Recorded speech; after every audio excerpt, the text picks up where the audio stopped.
The US government has banned all foreign made consumer routers, systemd's new age verification feature, and the Meta and Google social media addiction lawsuit. All this and more coming up on This Week in Privacy number 46, so stay tuned.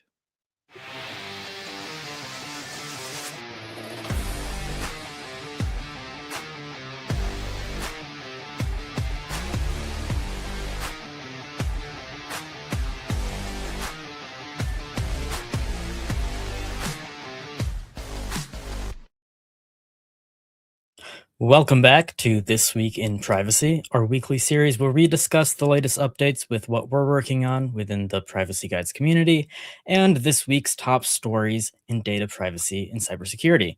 I'm Jonah, and with me this week is Nate. How are you doing, Nate? I'm doing very well. Busy week behind the scenes here, but very excited. Good stuff. How have you been? I'm doing fantastic. I'm excited to be back on the show.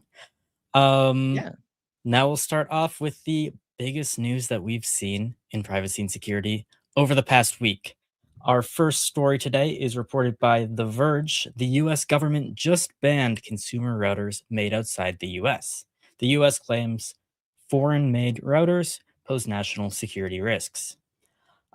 So this gives some context. In December, the Federal Communications Commission banned all future drones made in foreign countries from being imported into the United States unless or until their maker gets an exception. Now the FCC has done the exact same for consumer networking gear, citing, quote, an unacceptable risk to the national security of the United States and to the safety and security of US persons. So as this article says, we did see this happening with DJI, who opted to just not sell new drones in the United States rather than try to comply with this. And now a similar thing is happening here. As The Verge points out, the vast majority, if not all, consumer routers are currently manufactured outside the United States, and the vast majority of future consumer routers are now banned. By adding all foreign made consumer routers to its covered list, the FCC is saying it will no longer authorize their radios, which de facto bans new devices from import into the country. So this is a interesting ban to say the least. It doesn't seem to be like a lot of other things that are banned because, as this article points out, domestic router manufacturing is pretty much not a thing. I have a couple questions about this, and I actually posted this on Mastodon. But my biggest question is kind of like how this relates to uh, how they're differentiating between consumer routers and other routers. I've seen the FCC, their definition of residential routers, which basically uh, says that it's all routers that are intended to be used in a residential setting and can be installed by the end user, which seems to me like it would not affect something like the router that your ISP provides. So I think that this ban could certainly mean that we're all going to be stuck with these probably far more insecure trash routers that Verizon or Comcast or whoever provides you rather than you being able to replace it with your own. Um, but yeah, it's crazy stuff. Did you see anything in this article that you wanted to point out, Nate? Oh, yes. A couple of things. Well, specifically, I wanted to point out that according to the article, well, according to the FCC as well, this is about national security, right? Mhm. And they specifically mentioned the Volt Typhoon, the Salt Typhoon, and the Flax Typhoon, which that one I'm not familiar with. But they cited those cyber attacks where which targeted critical American communications, energy, transportation, and water infrastructure.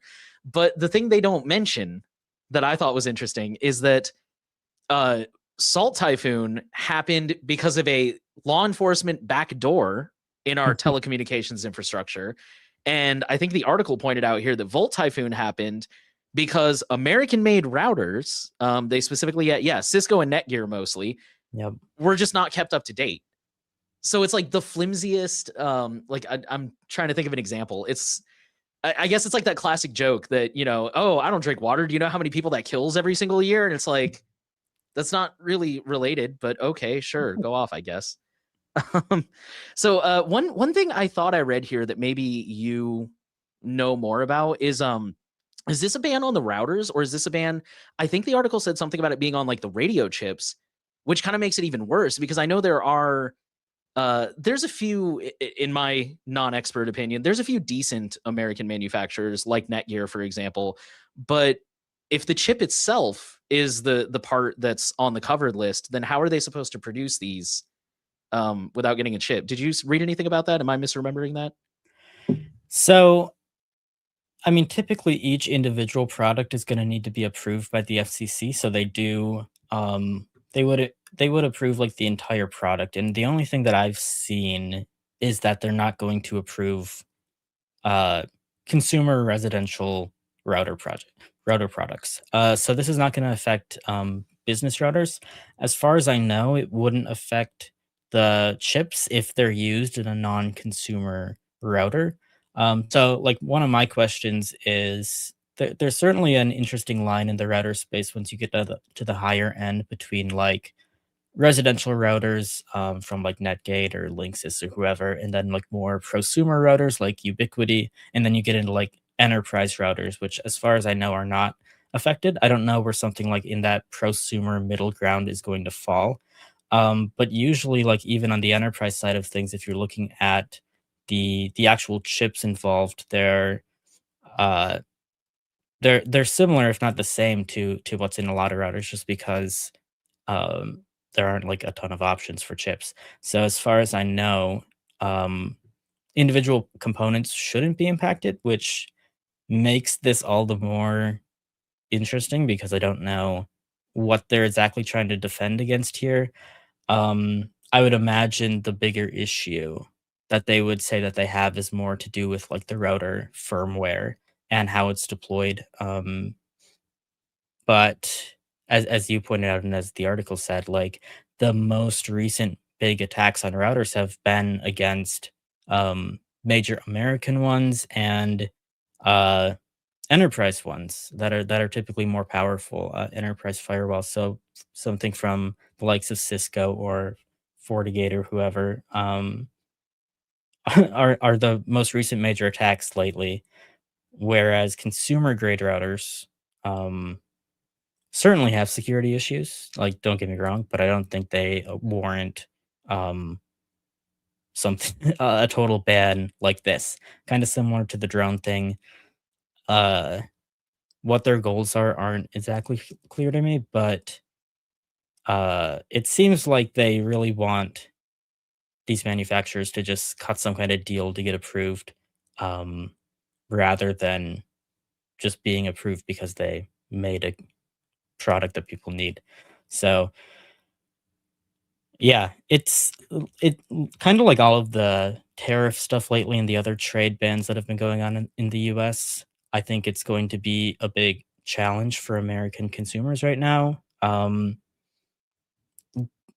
Manufacturing capacity for these routers certainly cannot shift to the US in at a moment's notice. I mean, it would take years for this to even be a possibility.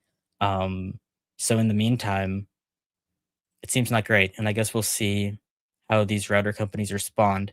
I haven't actually looked this week to see if any of them have made a statement. I would be interested to know how many are going to take DJI's approach to just exit the US market versus how many people are going to try to comply with this. But pretty much the entire router industry is going to be impacted by this. So it's crazy stuff. Yeah, I nothing has come across my feed. I haven't specifically gone looking in terms of if anybody's made a statement. Um, Another thought that occurs to me, I'm assuming. Okay, I have a really stupid question here. I mean, there are enterprise level Wi-Fi routers, right? Most of my work is done with like hardwire switch. I haven't done a whole lot of routers or like Wi-Fi. So Yeah, there are some, right? definitely. Okay. I mean, Okay. there's like Ubiquiti, for example, you see that installed in small and medium businesses. A lot of the time, these enterprise things are split up into multiple components. So they'll have like an access point in a router, and those will be separate things, which is the case for most of Ubiquiti's projects. It's also our products. It's also the case for like something like Aruba or Cisco. They both make access points. There's other. Uh, there's other manufacturers like Microtech. I can't remember other big enterprise ones, but there's certainly a lot of them, which in theory should not be impacted, but I guess it depends on how widely the FCC decides to uh, define all of these products.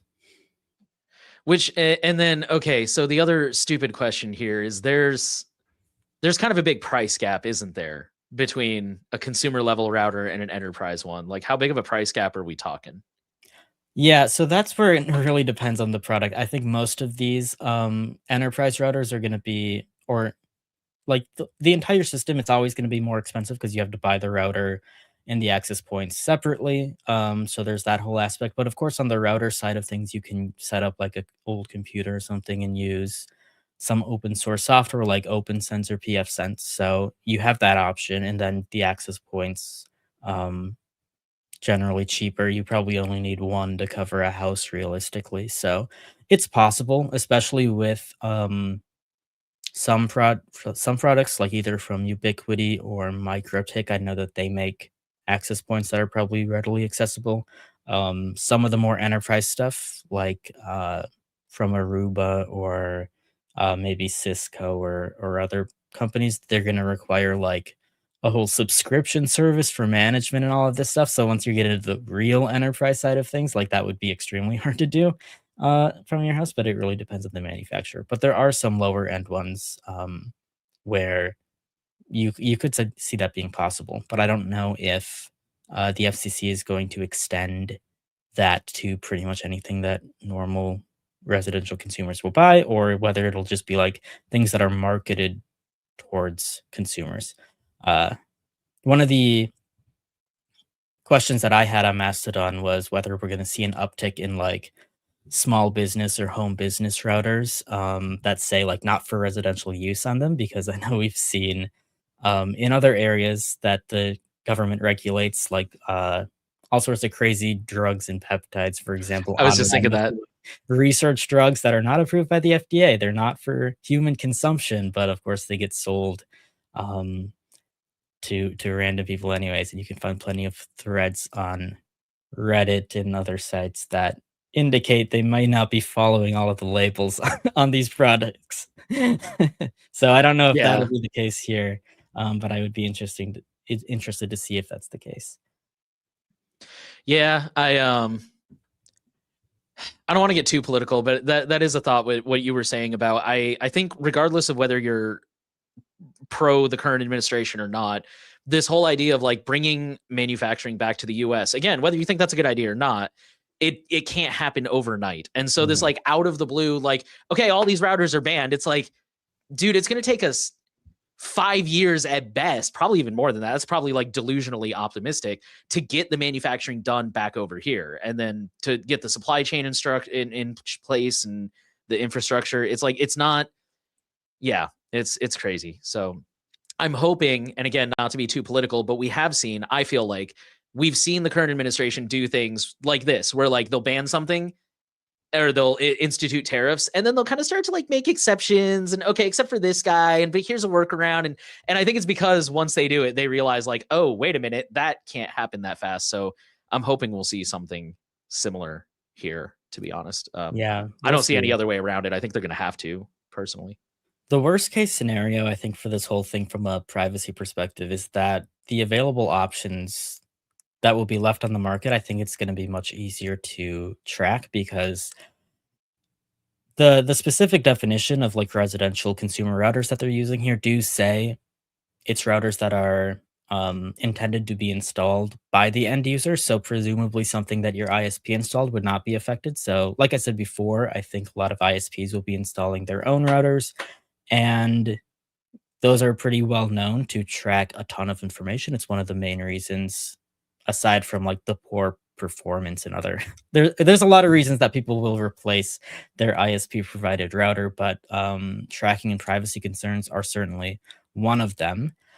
And this could also, I think, get more people to switch to like cellular connections or use their cell phones more, because you don't need a router at all. But of course, the whole cell network system is more problematic for surveillance and privacy as well, compared to like these hardline internet connections. So yeah, I think we'll have to see how this resolves, but there's a lot of potential privacy concerns here.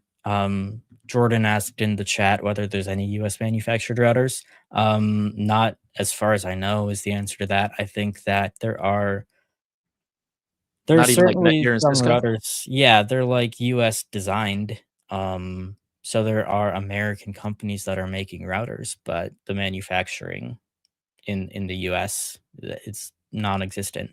And even like companies in end products that are making wireless chips on the other side.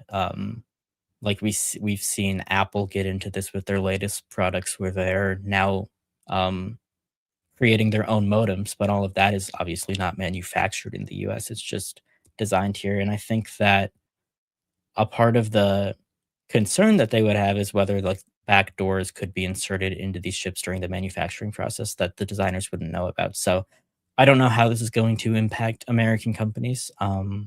But yeah, it'll be interesting to see. Possibly stupid question.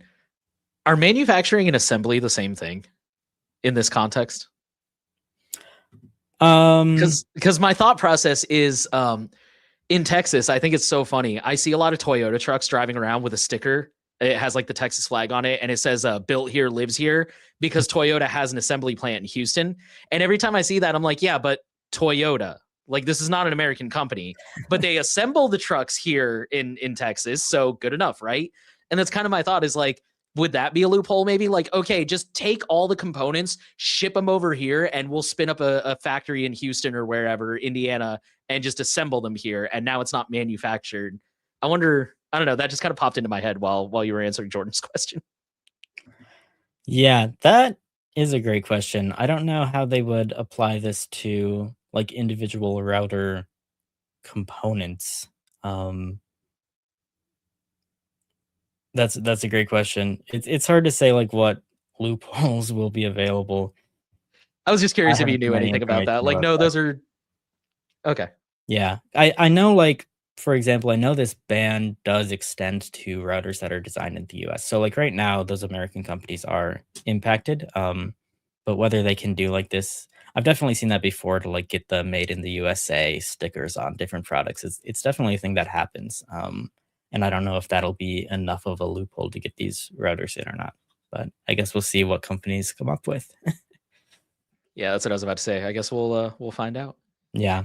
I think yeah, the biggest thing with this story is just if there are security concerns, like we could certainly look at all of the security concerns and issues that we've seen with routers. We've definitely reported on some or talked about them on this show before, various routers being attacked with malware or updates that you should install. But this kind of like blaming that on it being because they're foreign routers doesn't make a lot of sense to me. This is definitely a case of like because all routers are foreign, um, it's sort of a correlation situation, not a causation, right? It like that's not the reason. It just happens to be all routers that have security issues are foreign because all routers are foreign, right? Yeah, and it something else that popped into my head that I forgot until just now, that not to put on too much of a tinfoil hat, but it's weird to me that they're like, oh, this is a national security risk, so we have to ban consumer routers. But wouldn't we want to keep, and China has a proven history of stealing US intellectual property. Like that's known. That's a proven thing. So like why wouldn't we ban the business routers instead? It's very Yeah, confusing. It's not lining up with absolutely. I I don't mean, know. the business routers definitely have a more sensitive position in the networks. So there should be more concern there. I do think I'll play devil's advocate and share why I think banning like consumer routers or taking them more seriously makes sense because I have been to talks, and other things where people talk about not routers, but like those fake Android TV boxes that have a bunch of pirated content that you can get on Amazon or whatever, and sort of products like that or browser extensions that you can install that give you a free VPN or something. And all of these things are typically used to create basically a botnet of all of these residential routers or like proxy services where you can get a residential IP. And I think just the sheer scale of like how many internet connections are residential ones versus like a business one is typically going to have one fairly large business connection, but there are less of those. I think that from a botnet perspective, you could be concerned about consumer routers being used um, to attack, like just in a DDoS scenario, more than like a data exfiltration scenario that you might want to protect against on the business side of things. But again, like I said, I don't think that just because they're foreign means that that is going to happen. So the ban doesn't make a lot of sense to me from that perspective. But um, it is certainly a concern that you could have. That makes sense. I think last note on this story, Jordan said the US doesn't really have semiconductor fabrication capabilities. Well, we Yeah. have a Samsung factory that last time I checked was supposed to start pumping out chips in 2023. I haven't checked recently, but as of late last year, they still are not making chips. I know Tesla just announced their factory, and I think there's another one that I heard about that's supposed to be built in New York, I think, but I heard about the initial funding a few years ago, and that's all I've heard. So I yeah, know we definitely don't TSMC, have what's like that? TSMC has been building one in Arizona for a while as well, Okay. but none of these have launched as far as I know. It's not super Yeah. easy to do. Nate, I think you're muted. Or you're Sorry about that. Okay. Yeah, just to drive home the point, the one in Texas is supposed to take 20 years to build. And that's if it's on schedule. That's not including that it is now running behind and it will probably just compound and, will fully habitate Mars by the time that thing's done. But you know what I mean? It's like, yeah, they what we were saying earlier, you can't just spin this stuff up overnight. It doesn't matter your political leanings and whether you think manufacturing should be here or not. Like we can't do this overnight. It's just not no. possible. So And it's not even a matter of like getting the equipment to do it. You can't just build a building and fill this up with semiconductor equipment to start making these chips, right? There's like in Taiwan right now, there's just such a massive like centralization of knowledge of how to make these chips and how to use all of these machines and how to design this stuff, that you can't just replicate this. Like we see Intel, for example, has some of the most advanced manufacturing equipment in the world as well, just like TSMC, but they've had a lot of struggles. I don't know what Intel is up to these days, but I know for a while they had a lot of struggles with like improving their processes even more, just because it's extremely challenging to do. So I was going to say something about AI, but then I realized I was thinking of NVIDIA. Yeah, I have no idea what Intel's up to these days. But okay. Before we jump into the next story, I do want to highlight earlier today we had a new member join. And if you're watching, I apologize. I'm not even going to try to pronounce that name because it's in a foreign language. It looks maybe, I want to guess Korean. I think so, yeah. But I'm not super familiar. It's something from that part of the world. But thank you so much for becoming a member. So now on YouTube, you will have early access to videos, and we will talk about membership a little bit more later in the show. But first, we're going to talk about everyone's favorite topic, age verification. System D is not controversial enough, so they decided to go all in and build in an age verification feature.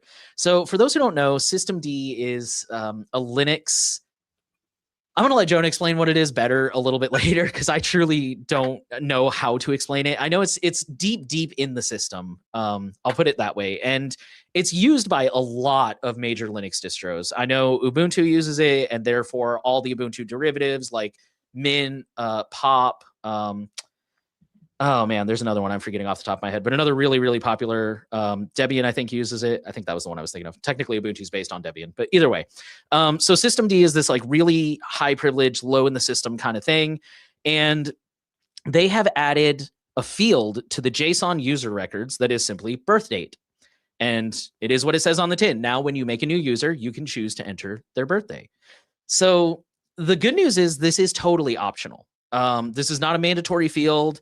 If you've ever made a user in Linux, in most Linux distros, you'll get all kinds of options like real name, email address, location, and if you're like me, you don't really need that kind of stuff, so you can kind of skip through it all.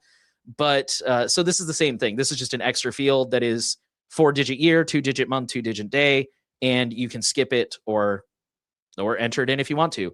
And they've specifically said this is not a policy engine. This is not an API. We just define the field so that it's standardized if people want to store the date, but it's entirely optional.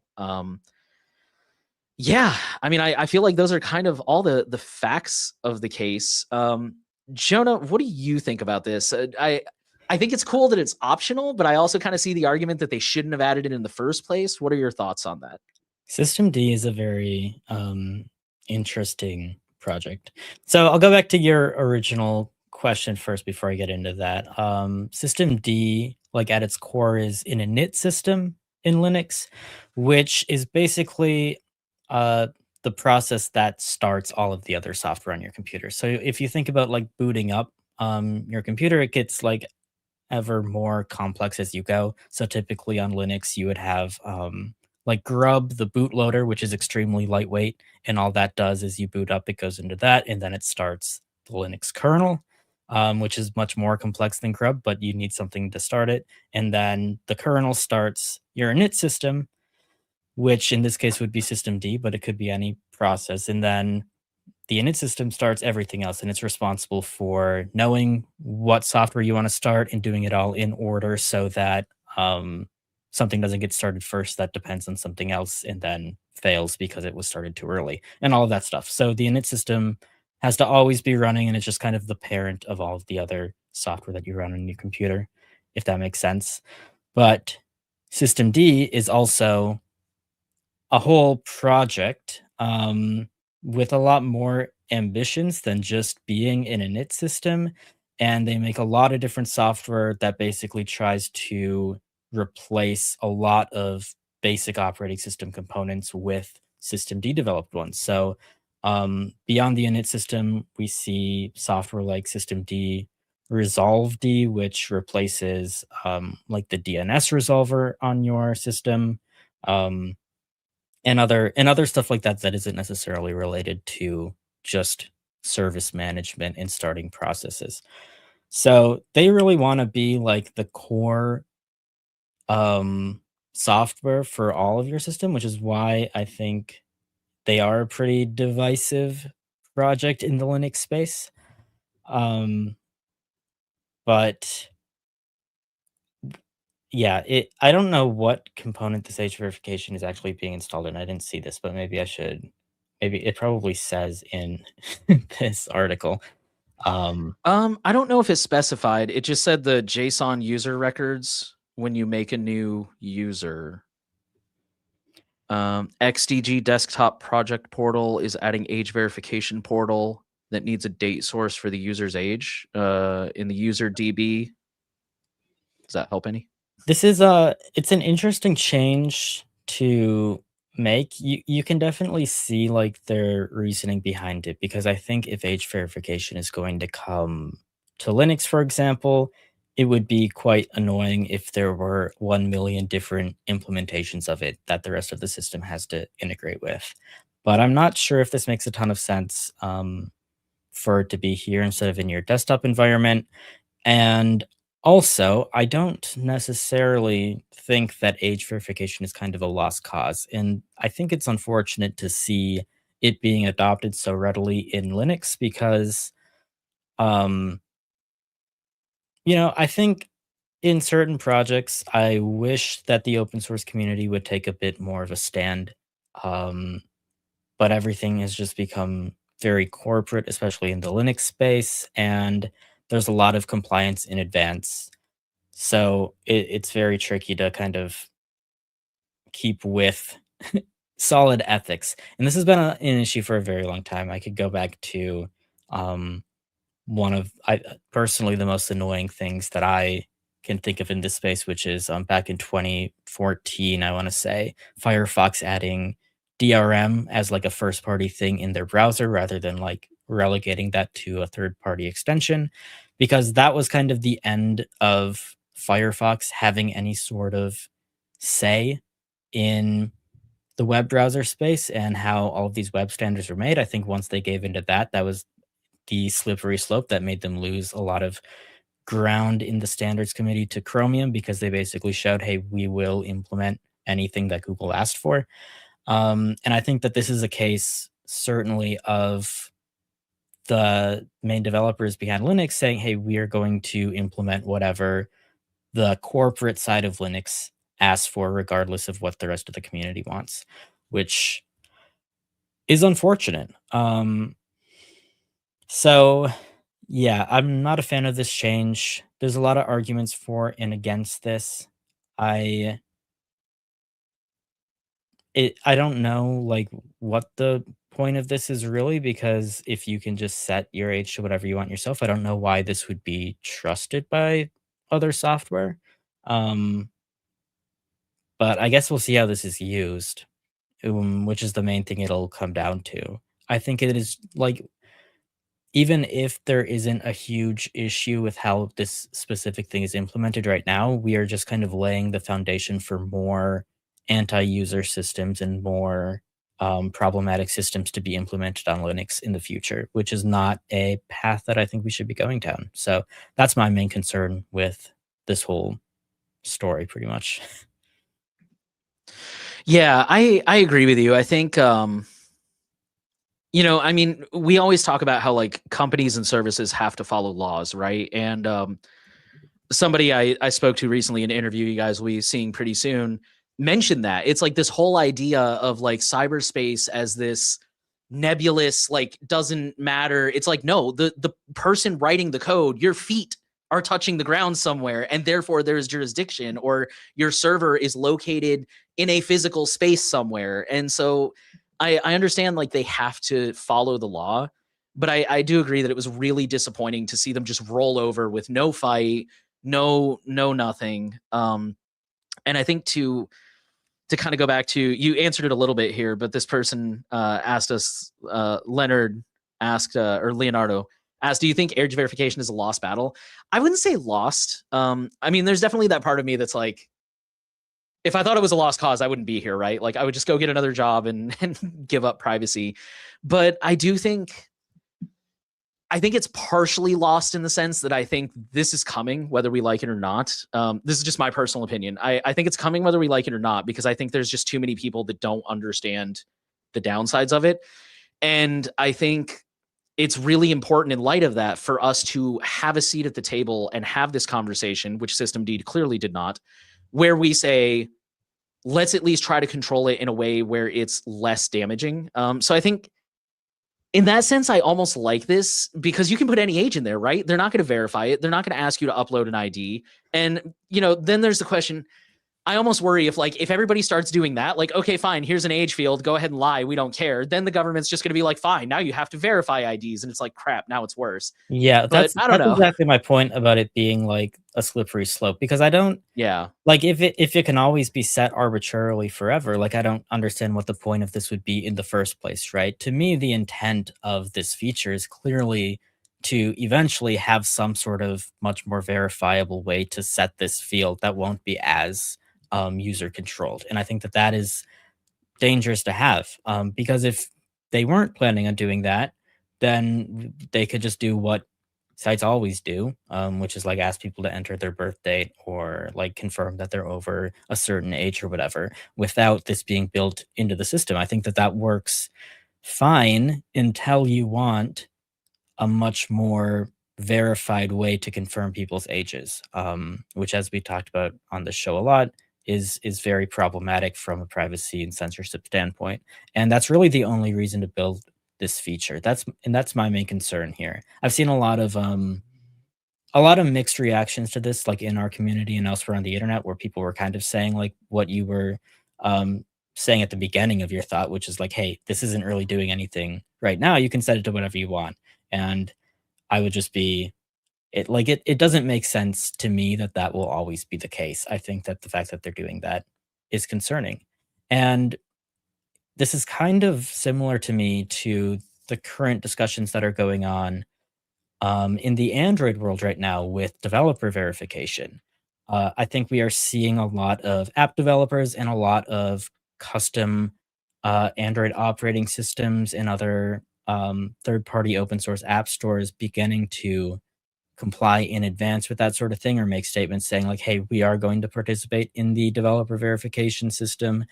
And I think that that is unfortunate because you could look at the Keep Android Open campaign for a lot of explanations on why, like, you shouldn't be doing that. You should be taking a hard line stance and saying, "Hey, we're not going to comply with this system," even if that means, you know, some restrictions on where apps can be installed. That is the best move to make our voices heard, and to potentially make a difference. So it's just a similar thing here. Exactly like you said. I think that we got to take a stand, and we can't like lose our voice when it comes to this. And System D is kind of giving that up, um, which is a real shame. Yeah, and I think just to kind of add to what you said, I think ironically, I think if we took more of that attitude of like, let's have a seat at the table and try to steer this, I think ironically it would become a self-fulfilling prophecy in a good way, a good kind of irony, where like because we're participating, we might have more attention to be able to draw attention to these issues and point out like this is why age verification doesn't work. These are all the problems with age verification, the knock-on effects that are going to make things worse. And we might end up actually being able to do something about it.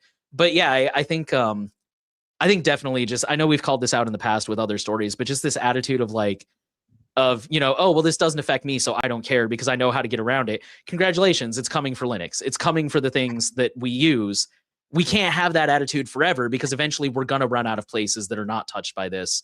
Or at very least, they're only going to apply to like a handful of people that are really tech savvy and know how to write their own code. And now we have privacy for 1% of people instead of, you know, right now where it's what, 10%. I don't know. I'm just making up numbers. But my point being is like, I think standing up and trying to do something gives us more power and it builds momentum to the point where maybe I will be wrong, which for the record, these are the kind of things I'm happy to be wrong about, where it's like, hey, we were able to roll back age verification because we took such an active role that we were able to spread awareness and attention. So yeah. Yeah. And real quick, just to roll here, pointed out, like, yeah, it's not age verification, it's identity verification. I'm trying to get more in the habit of saying that, but I don't always. So thank you for pointing that out because you are right. It's not just kids, because how's it going to know if you're a kid without verifying everyone? So yeah, thank you for noting that. Yeah. It's an interesting story. I don't know if I have too much to add. I can certainly imagine some reasons that something like this could be useful in the grand scheme of things, regardless of age verification plans right now. But certainly the timing of this with all of the age verification stuff going on this year is extremely suspicious. So that doesn't give me high hopes for how this feature will be used. For sure. I think we can move on from this story. Before we dive into the Meta and Google social media addiction ruling, I want to give some quick updates about what we've been working on at Privacy Guides this week. On the website side of things, the big stuff has been a lot of news articles. So there are a ton of stories that we aren't able to discuss here on this show, but Freya and others have been writing them in our news brief section, which you can visit at privacyguides.org/news. So some of the articles include the CADNet botnet hijacking ASUS routers. Good example of the kind of botnet issues I was talking about earlier in the router space. FBI seeking info from gamers who installed malwares from Steam. Big Tech creating an accord against online scams and fraud. A severe Meta cybersecurity incident caused by an AI agent. Graphene OS saying that they won't implement age verification, which is fantastic. Exactly what we do want to see, unlike System D here. A French aircraft carrier being located in real time via a fitness app, which we've definitely seen in the military before. Android 17 getting a post-quantum cryptography upgrade, and Vizio TVs now requiring a Walmart account. Crazy stuff. really annoying the smart TV industry. So if any of you think any of those topics are interesting or want to learn more about them, we have those articles again at privacyguides.org/news. All of those articles are also automatically published to our forum when we publish them. And there are some discussions that go on there, or you can ask questions and follow up, and we can talk about it there. I think that's kind of the main stuff. I know that there have been more discussions in our forum and on the community side of things, but we're going to get into some of the biggest ones later on in the show. So I will leave that there. But I know Nate has some stuff to share about our YouTube channel and some videos we published lately. So I will pass it over to you, Nate. Yeah. So just a really quick one here. Last, God, was it last week? It's been a week already. Jonah and I were invited to Austin, Texas, EFF Austin, which I'm a board member of. We threw an unofficial South by Southwest party that we called EFF Austin Interactive because I will just South by say, South. technically What's up? 2 weeks ago, interactive. 2 weeks ago. We did Okay. that You're live right. show, if people remember. That was Yes. cool. Sorry, my sense of time is all checked up. It's I been a know, busy couple yeah. weeks ever since I got back. It's crazy. But yeah, South by Southwest Interactive has been retired, so therefore we decided to be sneaky and use the name. And Jonah and I got to film some of the talks, and we thought they were really insightful. So we've been publishing them on our channel. We have Hugh Forrest, who was actually one of the co-founders of South by Southwest Interactive, who gave I thought a really good talk about South by Southwest 2007 and how it ruined the world. Good talk, so check that out. Dr. Sharon Strover, who is a professor at UT Austin, talked about public opinions of surveillance technology, which is, I thought, was very hopeful. You might be surprised, so check that out. And then John Lebkowski, who is also an EFF Austin board member and a very early pioneer of the internet. He's been around since the early days, and I swear to God, I feel like he has a story about every, like if you name somebody in the digital space, like Phil Zimmerman or, pretty much anybody, I feel like he knows them. Cory Doctorow, like he knows them, he's met them, he's got a story. But anyways, he gave a very short talk that I would loosely describe as like the state of the internet and a call to action. I think it's less than 5 minutes. That was definitely the shortest one. So if any of those sound interesting, head over to our YouTube channel, or it is also over on PeerTube, and check those out because they were really good. So, yeah, I will just say I might be a little biased, but I did love Dr. Sharon Strover's talk a lot.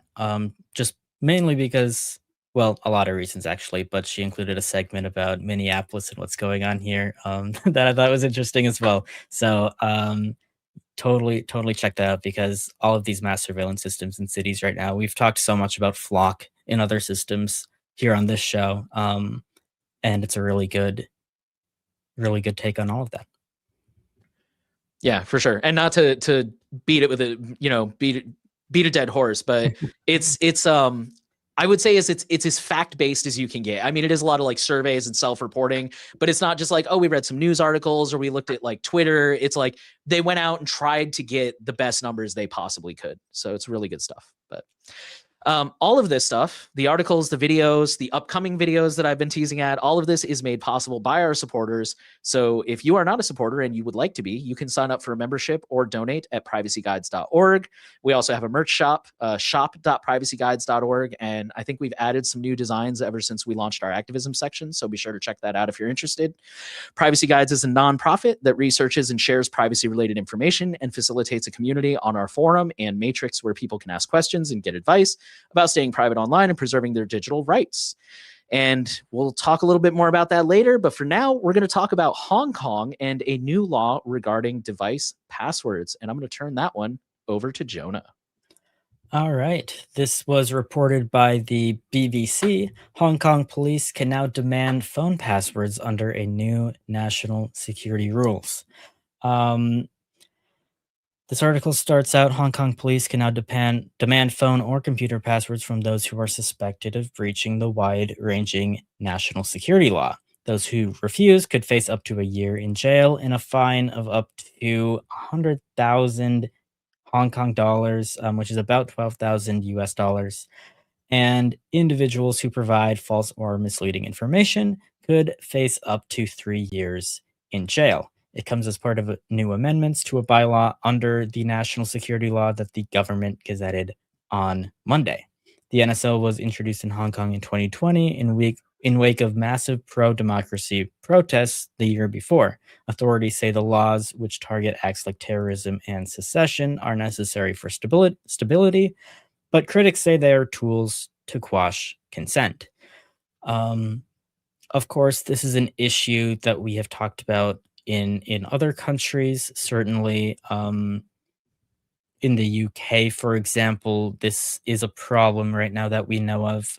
It's also kind of a gray area in US law where you technically don't have to provide this information, but what they can do with you in the meantime is kind of up in the air and not decided. We've seen stories certainly of people being held in temporary jails for years or more because they didn't decide to comply with sharing their passwords with police, or they simply forgot their passwords and weren't able to, which is always a possibility. Um, and in a lot of cases, it is exactly used to quash dissent or target people who otherwise haven't committed crimes.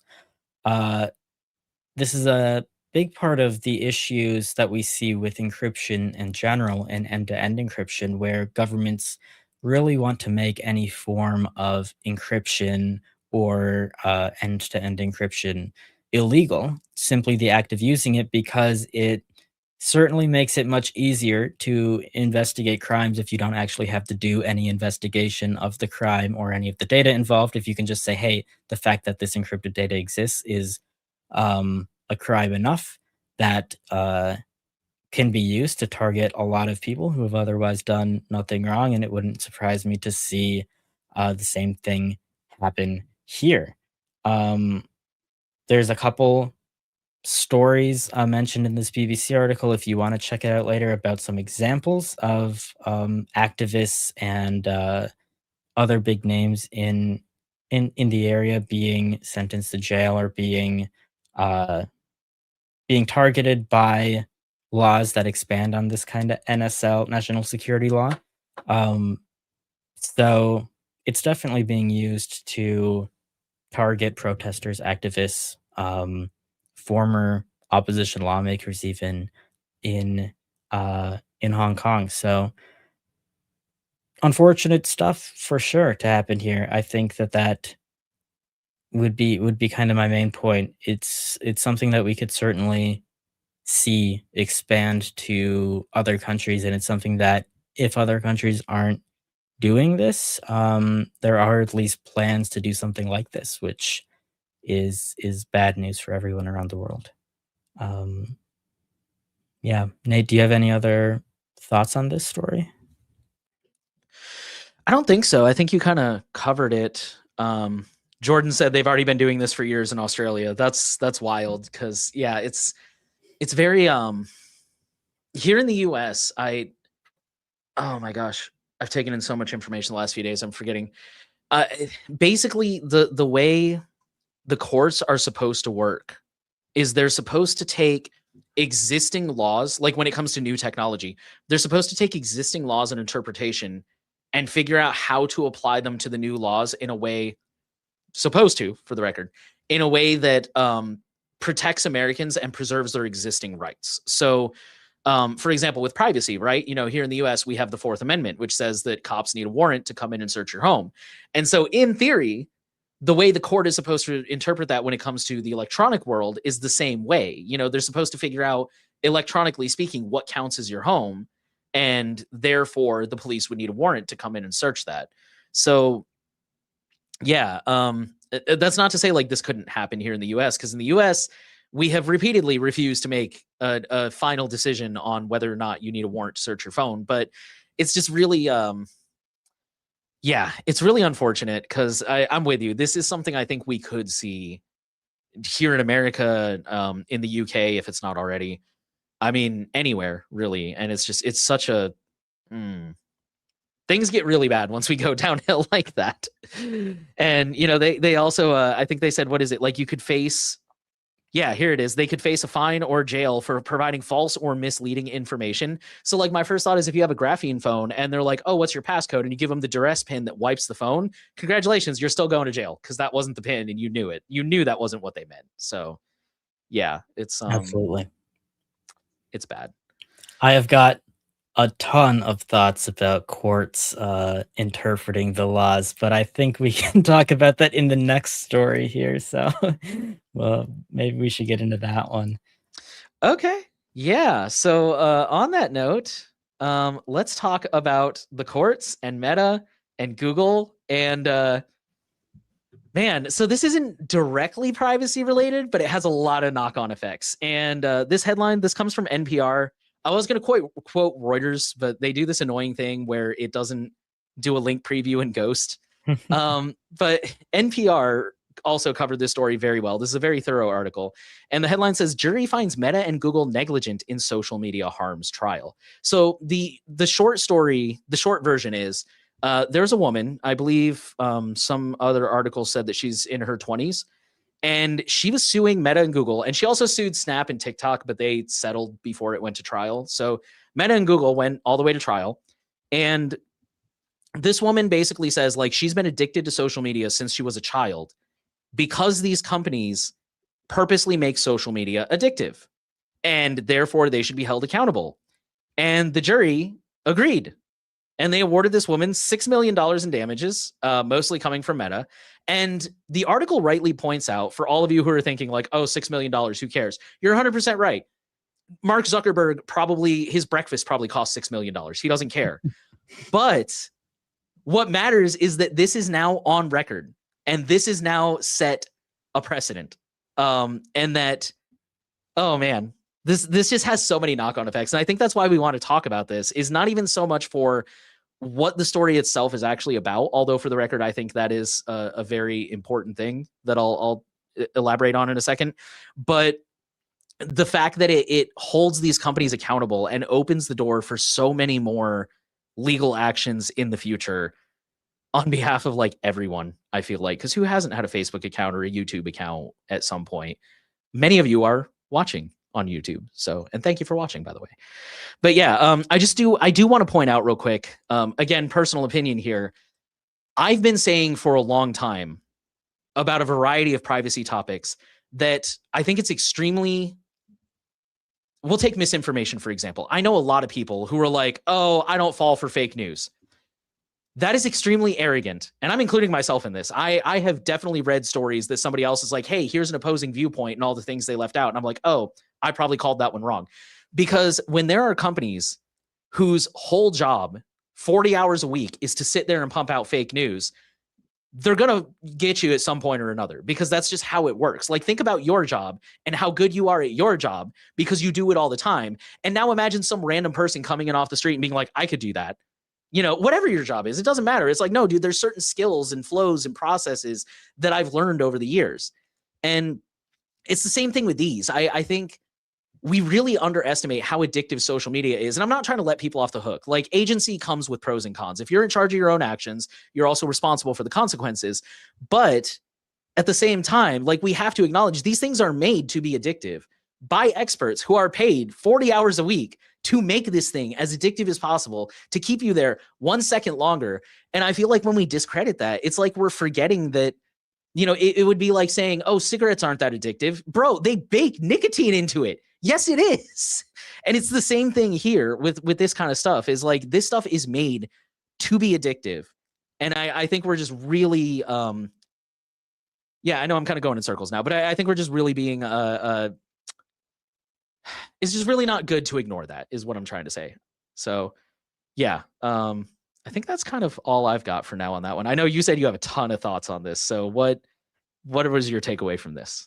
So I have seen a ton of mixed responses to this case on the internet, and I have a lot of mixed feelings on this myself, because I, even on this show, have said that all of the social media stuff, and especially the stuff that Meta is doing, which we've I think it's even mentioned in this article in a separate case, from the $6 million one, but it's been found in discovery that like they have internal discussions about like specifically targeting kids who are 13 or even younger and making it as addictive as possible. And this is, in my opinion, a public health concern for exactly the same reasons that like marketing uh cigarettes to children was a massive health concern. Um but on the other hand, I think that this really closely relates to Section 230 issues that we've seen here. And these social media companies originally tried to use Section 230 as a way to say, hey, we shouldn't be responsible for any of this. And they tried to get the case dismissed.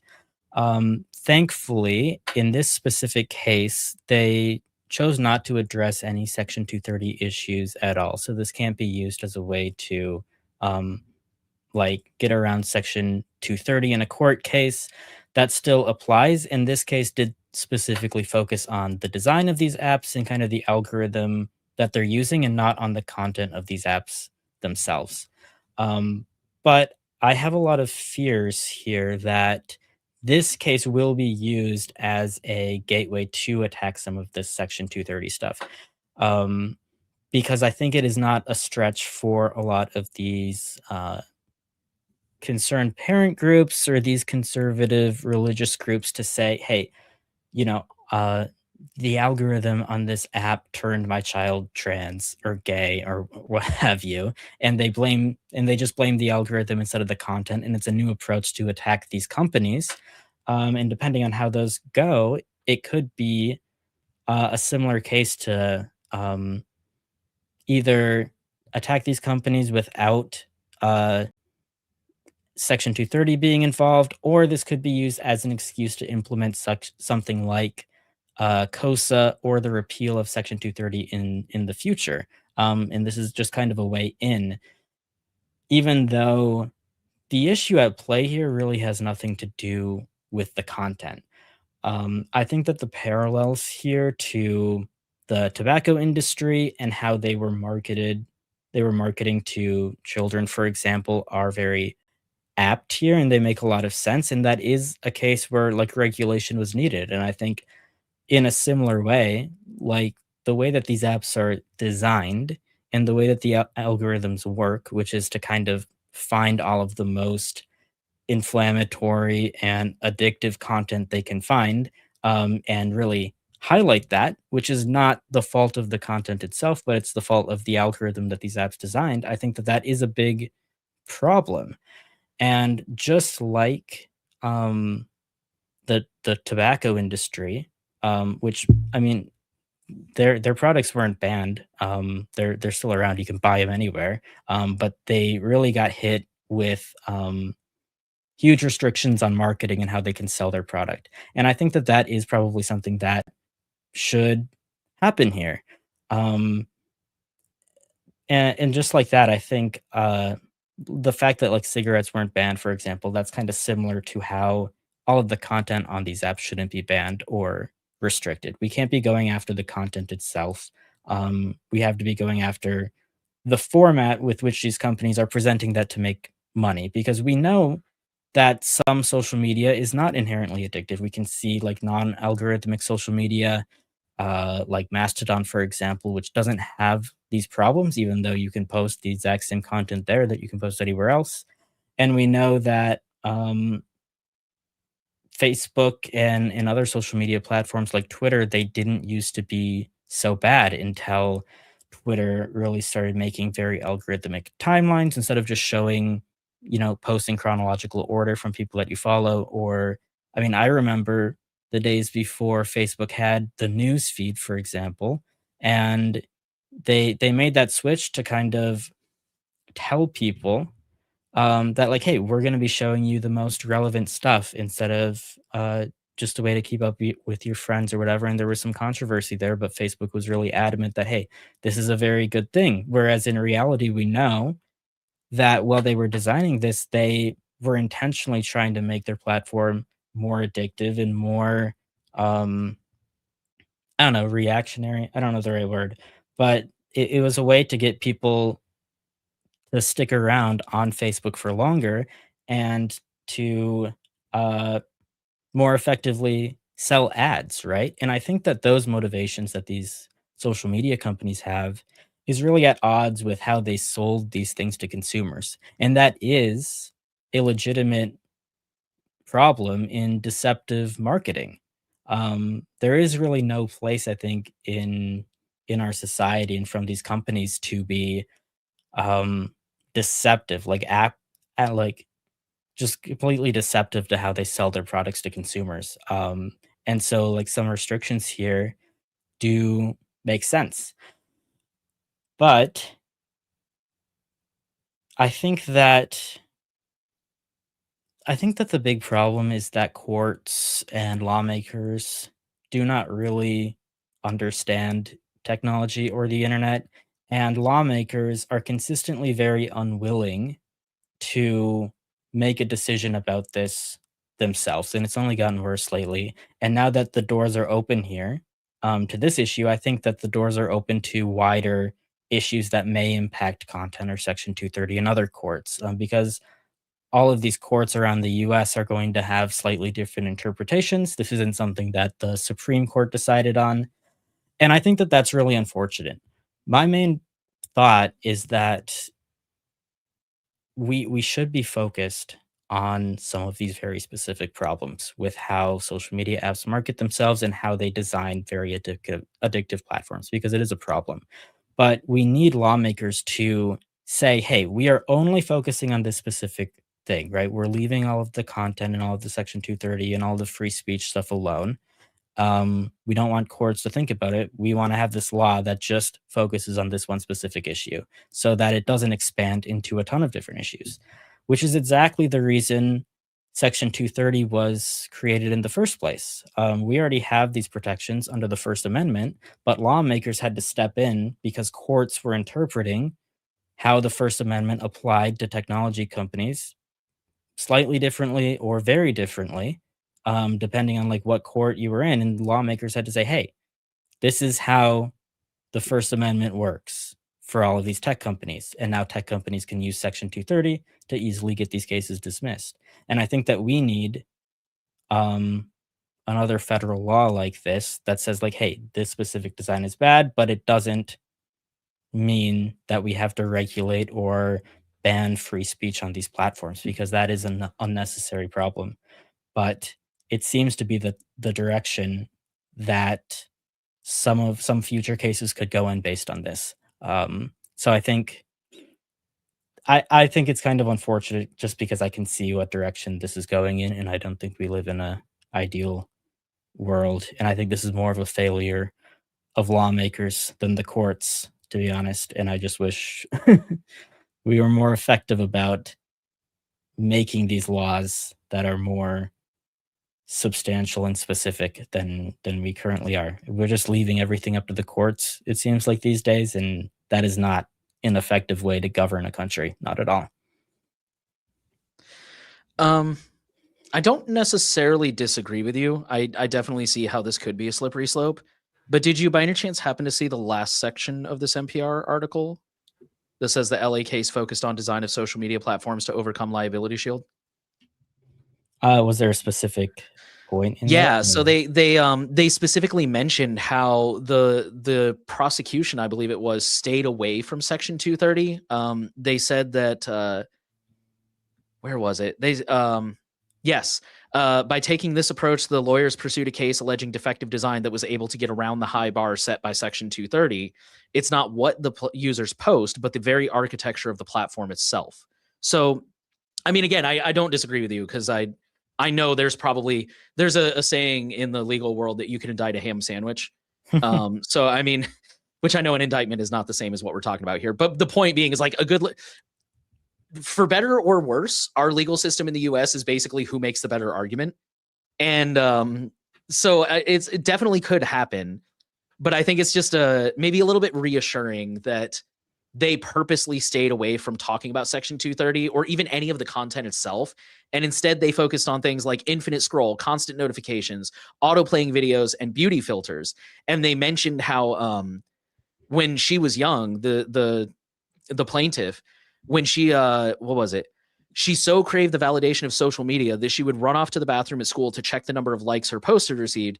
And where did it go? There was another section where basically they talked about the beauty filters. Oh, here we go. She developed depression and body dysmorphia as she continuously compared herself to others and used beauty filters to enhance her appearance. And like that's a thing that I think applies to everybody. Not even if not the beauty filters or the physical thing, how many I will admit I fall prey to this where, somebody's like, oh, I'm going on vacation. We're going here. We're spending the weekend here. We're going to like my sister has been to Europe more times than I can count because we have different dads. I don't want to talk too much about privacy. We have different dads, and her dad has a lot more money. And I don't know if she ever used that for the record. Maybe she's just really damn good with money. But either way, like she's traveled quite a lot, and I really haven't. And I won't lie that I'm like jealous of that. But also, like being her brother, I have the insight into like I know how hard she's worked. I know that she's good with money.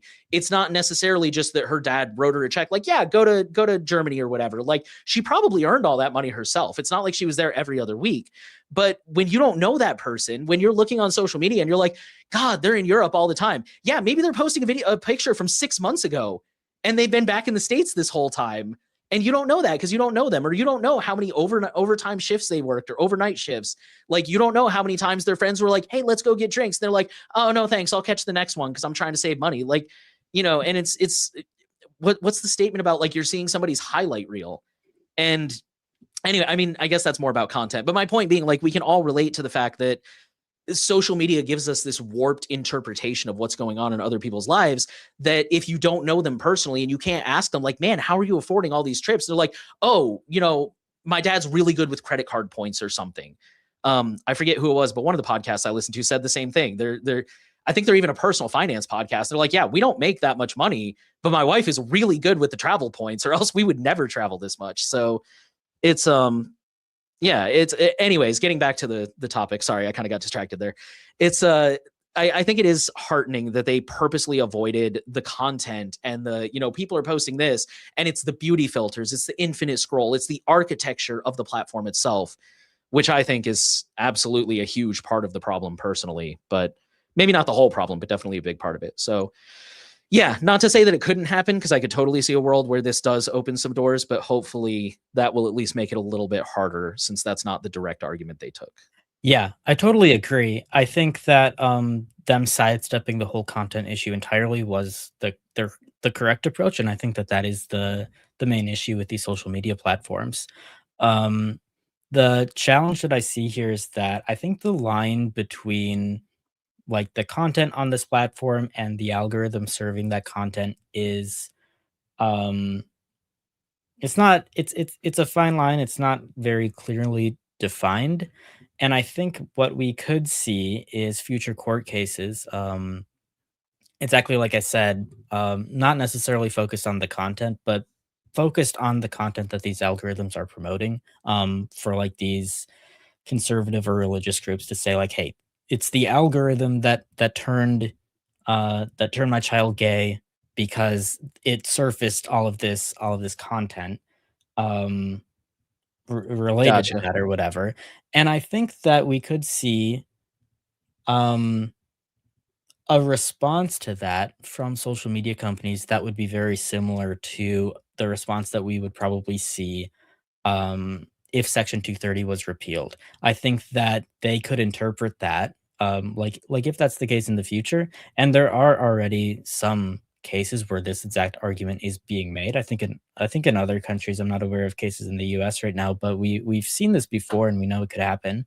Um, where I like if Facebook gets sued for that issue and they lose that case, I can see them potentially censoring or moderating much more heavily like LGBTQ information or education or not even that. It could be any topics that certain groups find undesirable or they'd rather ignore. And I think that that could lead to a free speech issue on these platforms if the algorithm can be targeted like that, um, even if Section 230 remains, just for liability reasons. So this is the main reason that I would love to see. a law that really restricts app design, and a lot of that stuff, because I think that or like the beauty features that filters that you mentioned, for example, or some other aspects of these apps do need to be reined back in. And I think um, just how heavily these apps are marketed to kids in the first place, I think that needs to be reined in as well. Um, but it would be nice to have a law that delineates that from even from the algorithm, which is problematic, but um, I would be worried about it being impacted in future cases, because I do think even if it doesn't like mandate censorship or moderation, I think that censorship and moderation could be a likely outcome um, if these platforms become liable for the content that they display with those algorithms, basically. That makes sense. I hear you. Yeah. Yeah, I don't have an answer to that. Hopefully that does not happen. So yeah, it's something to keep an eye on. I don't know. I'm never very optimistic about the things that our government is doing, but you can always Fair. hope for the best. Um, but yeah, I've definitely seen a lot of people very concerned about this case, even if like they agree with some of the issues that are being addressed here, because there there are concerns with how this will affect future cases. Totally. I think that's kind of it if you don't have anything else to add. In a minute, we'll start taking viewer questions. So if you have questions, or if you've been holding on to any questions about the stories we've talked about so far, you can leave them in the forum thread for this show, or you can leave it in the chat here. We'll try to get through all of them. For now, I think we should check in on our community forum. There's always a lot of activity on our forum every week. We can't talk about it all, but we wanted to highlight a couple of this week's most interesting discussions, in our opinion, that are happening there. Our first forum thread that I wanted to take a look at was called Remembering Device and Master Passwords. This was a question that was asked to the community. Talking about password managers and replacing all of their reused passwords with randomly generated passwords that are stored in the password manager. Um, but there are some passwords that the password manager can't remember for them because they need them, like the master password, to access the password manager in the first place, which is of course a problem. So they mentioned some examples: the master password, the user account password for each of their devices, the disk encryption password for each of their devices, and then if they had 5 different devices, they would have 11 6-word passphrases to remember, which is a challenge. So they asked basically what strategies we have for remembering so many passwords, or what passwords should you reuse in those situations. Um, so Nate, I know you had some things to talk about and you saw Freya's answer there. Do you want to kind of cover what Freya talked about here? Yeah, because I really appreciated Freya's response. So for example, one of the questions the original question asker said, is it safe to reuse the same password for disk encryption and user account? And Freya said it's probably best to make those different, but ideally your online account would use a passkey or something like that instead of a password. Um, and they also noted that your device passwords don't leave your device. So, for example, my computer in front of me here, well, this is a Mac, so this isn't a good example, but my Windows computer, I have a Veracrypt and I have the login to my local account, which is not a Microsoft account. It's a local only account. So in theory, I can make both of those the same password, right? Because they're not going to leave the device. And they also mentioned that you can go ahead and enable biometrics. It's I guess I should have said this to start with. It really depends a lot on your threat model, right? Because my threat model for now is basically like getting robbed. Laptop, several phones laying around. like my concern is not really the government. I personally am a strong believer in a $5 wrench attack, and I do not have a high pain tolerance. So, the minute they threaten me with violence, I'm going to fold like a souffle. I'm just being honest. But, if somebody comes in and breaks into my house while my wife and I are out and they steal all the laptops, I want to make sure that they're not going to be able to get into that, because that's when they're going to be able to get into my password manager. And I don't keep browser history, but browser history and any apps I have saved, any like I use Thunderbird, so all my emails are downloaded locally, things like that. And that's what I really want to protect against. So in that situation, yeah, really just having one really strong password is probably sufficient, because they're not going to crack that as long as I don't write it down and stick it on the desk anywhere, right? Like one randomly generated 6-word passphrase. If I really want to be safe, I could give each device a different passphrase, so that way it's not, if they get one, at least they don't get into all of them. But at least that way, it's not what's the word I'm looking for? Like that's only 3 different device passwords instead of 6, right? Or something like that. So it really does depend on your threat model. But going back to the biometrics thing, what a lot of people have, I've seen several people notice this, where they've been in a public situation and for whatever reason they have to pull out their phone and unlock their phone, and they realize as they're typing it in, they're like, dude, there's a camera right over the cash register looking at me type my password into the phone. And they're like, man, I kind of wish I'd have just used biometrics, because at least then they wouldn't have my password, right? Or we've covered stories in the past about there's a scam that I think is still going around, where somebody will basically watch you unlock your password for whatever reason. Maybe they're flirting with you at a bar or something, and they see you type in your passcode, and then them or their accomplice will steal your phone, try to unlock it, and send a lot of money. And I know Apple and Google have rolled out some defenses against that, but that's a good example where if you unlock it with biometrics, they're going to have a harder time unlocking the phone when they steal it from you. So it's yeah, it's really about what are you trying to protect and who are you trying to protect it from.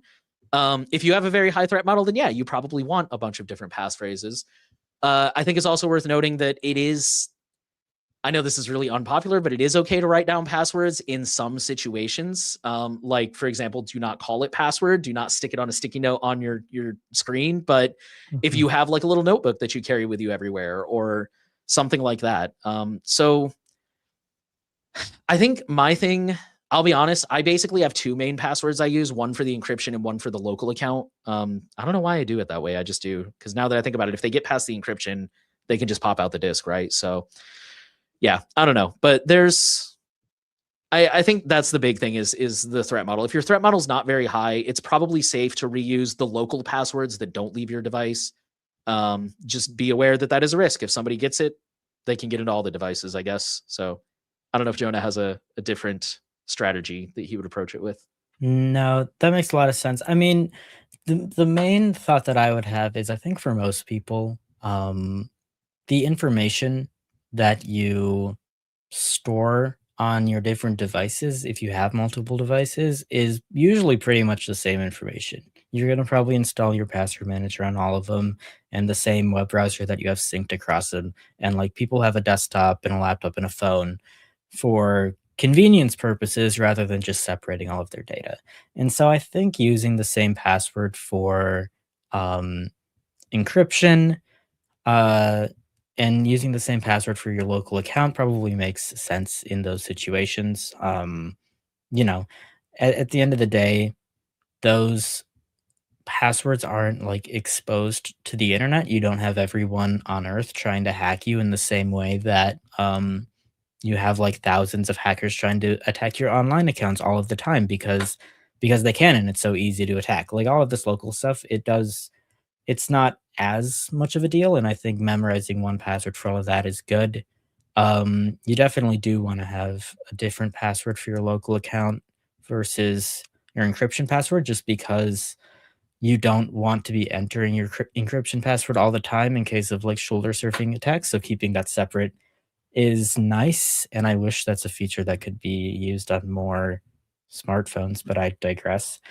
Um, but other than that, yeah, there's a lot of good advice in this thread, and I think it really does depend on your setup, but usually I think that works. If you do have very different information on your devices, it might make more sense to not reuse those passwords, but I would also say, like, if you're just trying to remember these passwords, even if you do use biometrics, usually you could try disabling them for a month or a couple months, because I think muscle memory is usually the way to memorize these passwords quickly. I remember, like, back when I was in college, I would always have to log into different computers, like, in the computer lab. We didn't have laptops or anything, we just had these desktops, and I'd have to use my account that I would normally use a password manager for, like to access my email, but the password was the same to log in locally to these computers, and I didn't wanna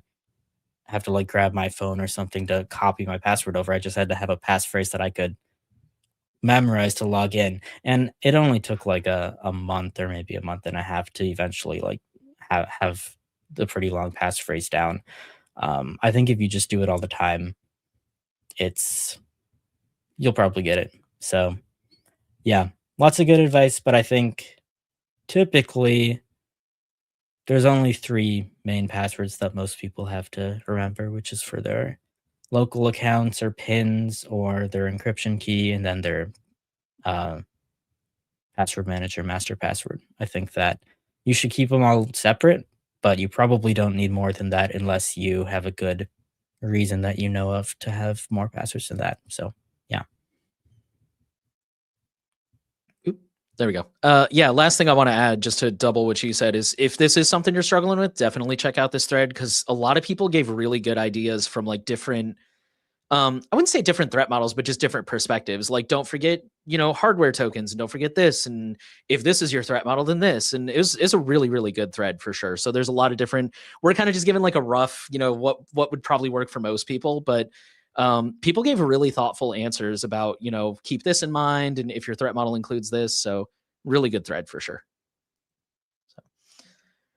And then if that's all we had on that one, there was one other thread that I thought was interesting that I wanted to talk about a little bit, because I've been my router started giving me issues right before we went to Austin, and I just got it fixed this week finally. Um, and this forum post asks about apartment Wi-Fi privacy, and so they were specifically talking about the router issued by their ISP. They said they moved into a new apartment complex and there's fiber pre-installed from a provider. The complex states that that provider is the preferred provider and they have a partnership. And then after move-in, I was contacted by a representative to begin the internet setup process. And so they were basically wondering, like, can the apartment complex get any insight into what I'm doing on my Wi-Fi and what would be the best way to get more privacy. They mentioned, like, should I get a different provider altogether or something like that. So as a longtime apartment dweller, for most of my life, I've lived in apartments. Jonah can correct me on this one. I don't think the complex would necessarily have any insight into your traffic, but I think they probably just have a relationship with that. It seems like every apartment I go to has a preferred provider, so that doesn't really surprise me. I But will say it can definitely go both ways. There's definitely a lot of apartments, and especially probably older apartments, where they have like one provider, like a cable provider or a fiber provider that has just like pre-installed cables to all of the rooms, and so it's much easier to get that access. And so that might be what they mean when they're talking about like this is our preferred provider, and especially typically, if you have to set up an account with the ISP yourself, usually that's the case where the complex wouldn't have access to that. I have seen in a ton of new developments around here, um, apartments basically getting their own connection and then running their own uh, Ethernet and access points to all of these rooms, but they run a central router basically that keeps all the rooms separate, but it is all managed by the apartment, and usually they have like apartment-wide Wi-Fi, for example. So all of their routers, it gives you sometimes they give you a like a personal connection, and sometimes it's just this one Wi-Fi connection for the whole building that's in all of the rooms. And you could certainly see that, and that would be managed by the complex. So it could go either way for sure. And it seems to be even more common that it is apartment run. So I wouldn't rule that out necessarily. that was how our last apartment was. They had I don't know if it was managed by the apartment, but they were like, "Hey, this is included with the rent," and they did have the apartment, the complex wide Wi-Fi, like you mentioned, and There was one Ethernet port that was in the study for some reason, and that was the only one that worked. No, it was in the living room, and we had to run a cable into the study because my wife has a desktop that doesn't have Wi-Fi. I remember that now. Yeah, so that was probably Um, the case. I think in my last apartment, it was a similar situation where, if I wanted my own, like, network, I would have to plug in, like, my own router to their one Ethernet port that was provided on the access point, but I couldn't remove their access point from the room and make a direct connection, and it was basically like a double NAT setup. It was on their network, and then I had my own network just for security, but it was not a direct connection to the ISP. which leads into what I was going to say. This is what I've been doing for years, and this is what I would recommend. For those of you who are really passionate about your privacy, which is probably most of you watching this, I would strongly recommend getting your own router. Our official recommendation, I believe, at Privacy Guides is OpenWRT, correct? I think so. We do recommend that as one. You could Okay. use OpenSense or pfSense as well if you want something more robust, but Okay. usually that has to run on a computer, whereas OpenWRT can install on, like, consumer router platforms. Gotcha. Okay. Yeah. I historically I originally went with DDWRT. For years it was not an issue, and then recently it became an issue. I don't know what happened. Now I'm using a different one that Jordan actually recommended to me, and so far has been amazing. Thank you for that recommendation, Jordan. But yeah, if I whenever this router dies, assuming I can buy routers again, given our headline story, I'm probably going to go ahead and get the what is it, the one, I don't remember who makes it, but it's endorsed by the Free Software Foundation, and it is specifically designed to run OpenWRT. And I did try OpenWRT on my router, but because it is so open source, it couldn't get access to multiple Wi-Fi networks, which is something I really want. That's really important to me. So it was like, yeah, you get this one Wi-Fi network, and I'm like, no, that ain't gonna work. But I'm sure if I bought something like the one router, it would be specifically designed for that, and it would probably be able to do more. I'm hoping. I'll definitely look into it more when the time comes. But yeah, anyways, where I'm going with this is every apartment I've ever been to, they tell you like, oh, you can't use your router and our, okay, some of them have not told me that, but almost all of them, but they're like, no, you can't do that. It's worked just fine for me. No problem. Personally, your mileage may vary, but for me, I've never had an issue. There's only been like one or two that are just like, yeah, whatever, use your router. We don't care. Um, I know my current router, and I think a lot of ISP provided routers have this. They have a bridge mode where it basically shuts that router off and turns it into just a pass through. Because a lot of the time it will be, especially if it's fiber, right? Now it'll be what's the word I'm looking for? The fiber connection will have to go into the ISP router, and then from there it goes into your router, or there'll be like a coax cable. So it's not like an Ethernet that you can just plug straight into the wall usually, and that's why you'll need their router. But a lot of them you can put it in bridge mode, and then it shuts their router off. Mine is not in bridge mode, and it still works just fine. So yeah, I mean, there's a lot of ways to go about it, but I really do think I would highly encourage. And some of them can be expensive. Like I think my router when I bought it was like almost $500, and I think that was used. So it's a nice router. I love that router. I'm glad it's lasted me this long. It's a good investment.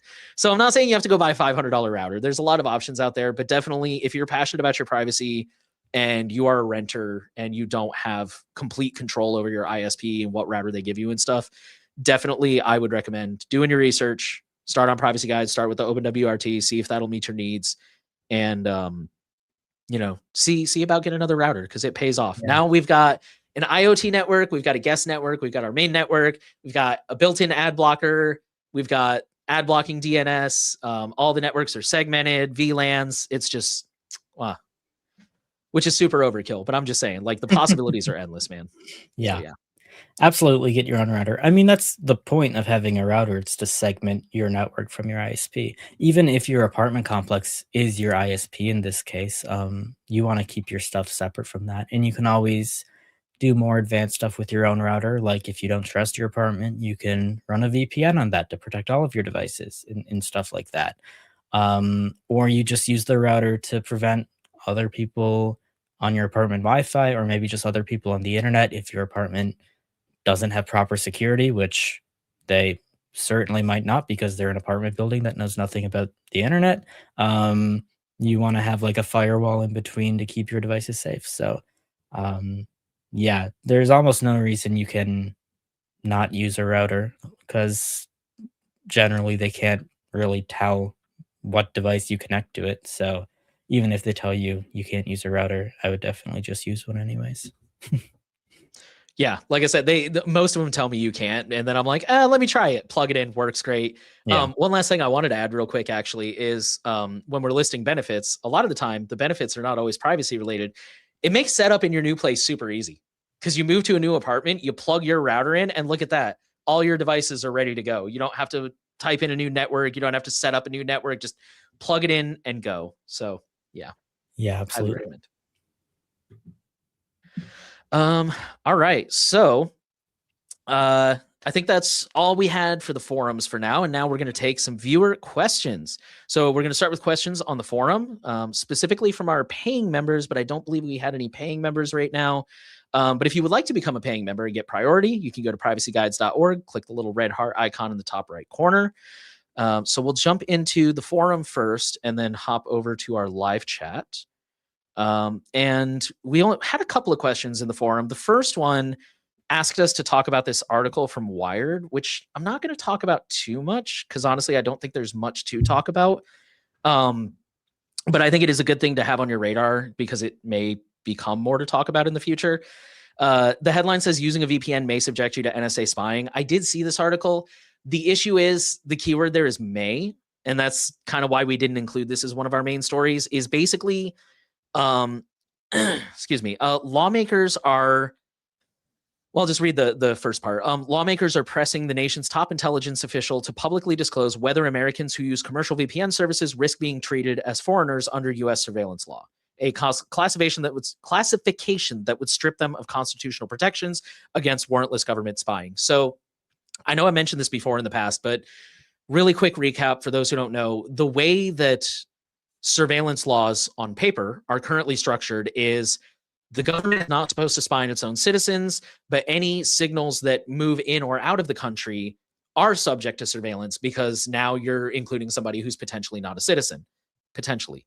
Um, and there's a whole lot of reasons for this. Edward Snowden has a classic interview with John Oliver, or I guess John Oliver has a classic interview with Edward Snowden, where Snowden explains how, like, a lot of the time the communications will route through the fastest network, which may temporarily take them out of the country, or companies may move the server to another location digitally to do physical maintenance on the server, whatever. Point being, it's really not a good way of doing things. And this article points out why, because they point out that since VPNs are so ubiquitous, even if a VPN server is located here in the US, like say you've got your VPN set to New York or LA or Dallas or whatever, there's a really good possibility, especially in those examples I gave, that there may be users from other countries using that server. And so they're basically saying, I don't know if somebody tipped them off to this. I didn't have a chance to fully read this article all the way, but they're basically saying, like, because these VPN servers could potentially include foreigners, does the NSA treat them as foreign traffic?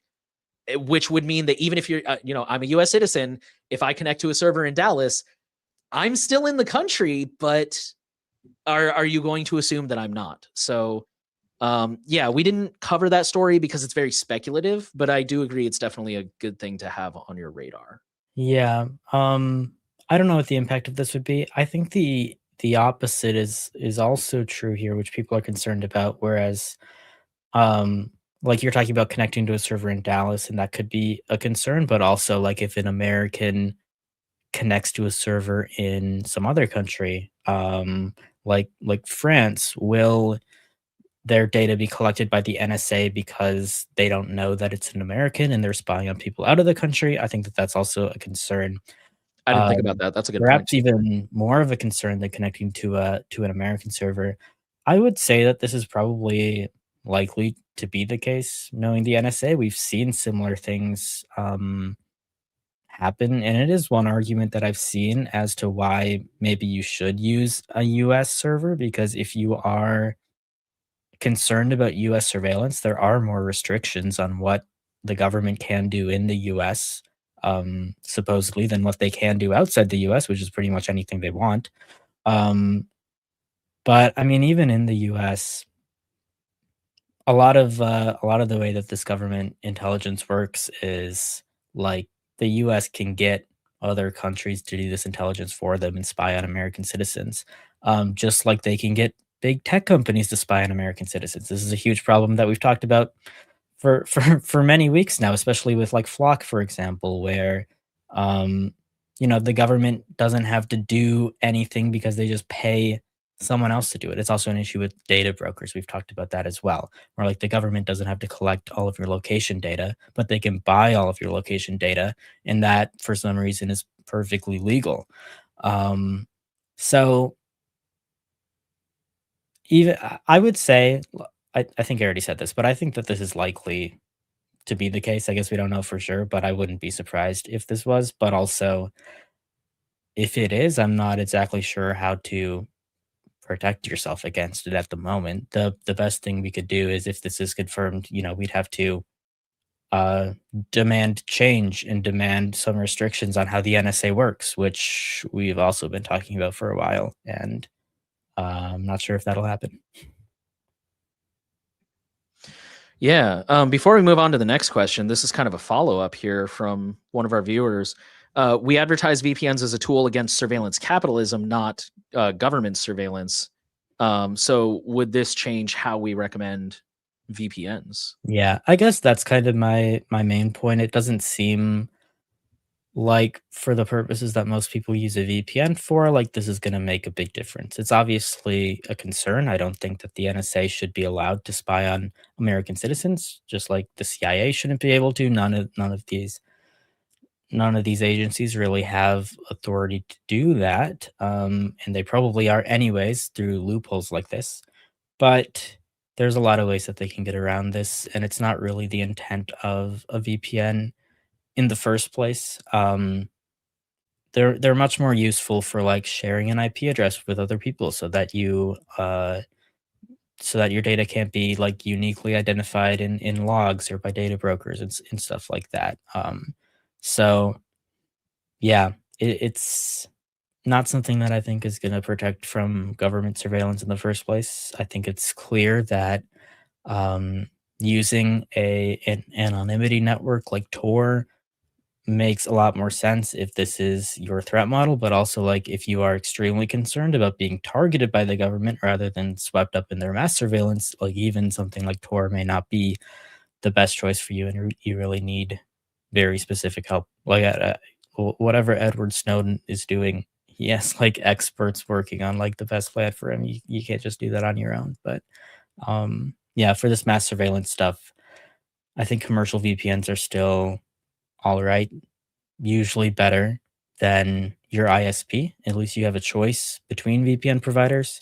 Um, but they're certainly not perfect. And yeah, none of this would surprise me if it's true. Yeah, that was kind of my same thought about the using Tor instead for government stuff. So, um, we had another question here about our outgoing team member M. Um, I think I'll leave that one to you because you would be more qualified to know what's going on behind the scenes with all that. Um, Really, there's a lot of questions here. This person, so M, recently posted on our forum about how she's leaving privacy guides. She's also posted some stuff on Mastodon earlier this month, so this isn't like brand new information. But I don't think we've talked about it on the forum or their show before. Um, so I guess I'll go through these questions one by one. I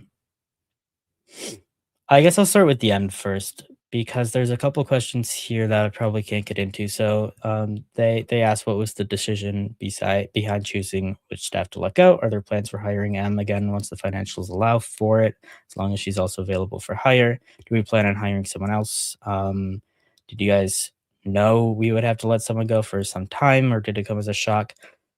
A lot of questions about specific people on our team and the contracts that we have with them. I can't really get into. It's not really my place to discuss a lot of these contract questions, and there's kind of a lot going into it. It's a very personal situation, so unfortunately, I can't really share a lot of information on that front. Because yeah, that's not my place. That's kind of a, a personal thing. Yeah, I just can't talk about any employer stuff, about specific employees, right? That's that's more of a one-on-one thing that we have with them. So yeah, I won't get into really any of that, unfortunately, for you, but I can talk about some of your other questions. So, are there any goals or plans we have for ensuring good financials to maintain our current employees?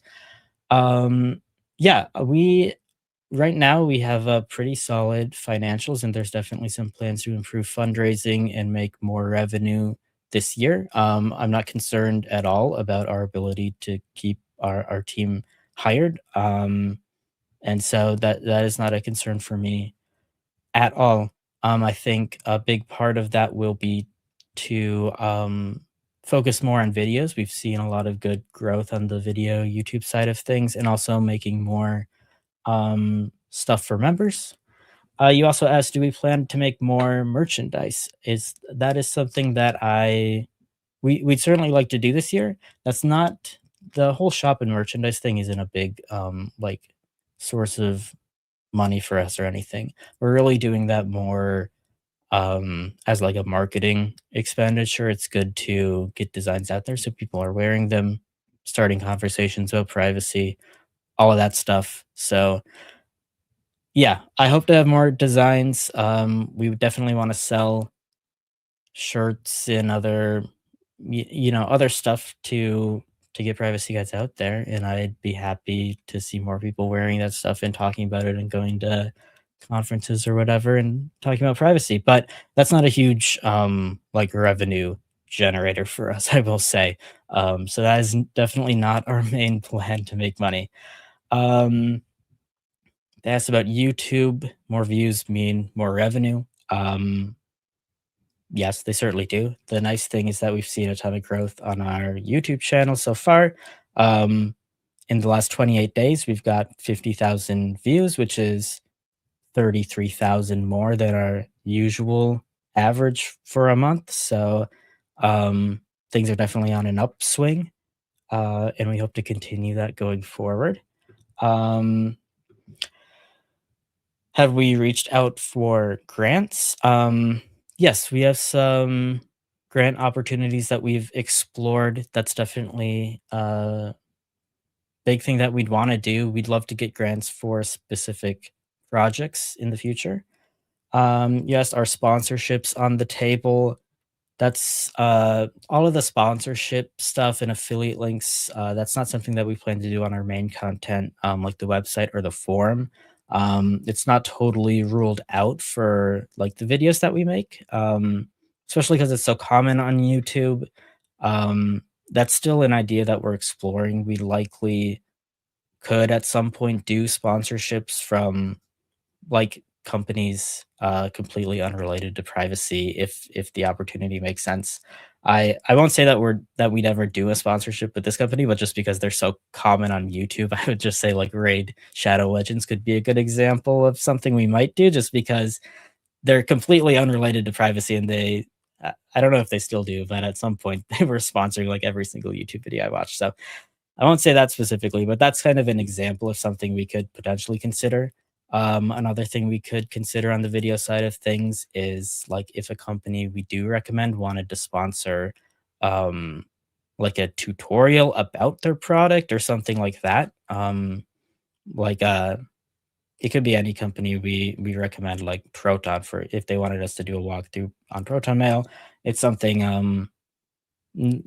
I can't say whether we would do that or not. We'll have to explore it if the opportunity arises, but it's not something we would totally rule out um, at this time. So on the video side of things, we may do that in the future in some cases, but yeah, we'll have to think about that a lot more. And that's not something totally that we have any immediate plans for or anything like that. But potentially on the table.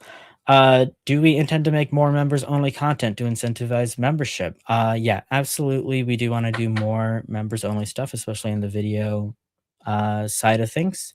Um, there's a balance that we want to draw though, because a lot of our members only a lot of the content that we publish in general, we feel that it's important to get out there for everyone. So it's very tricky to do members only content in the first place.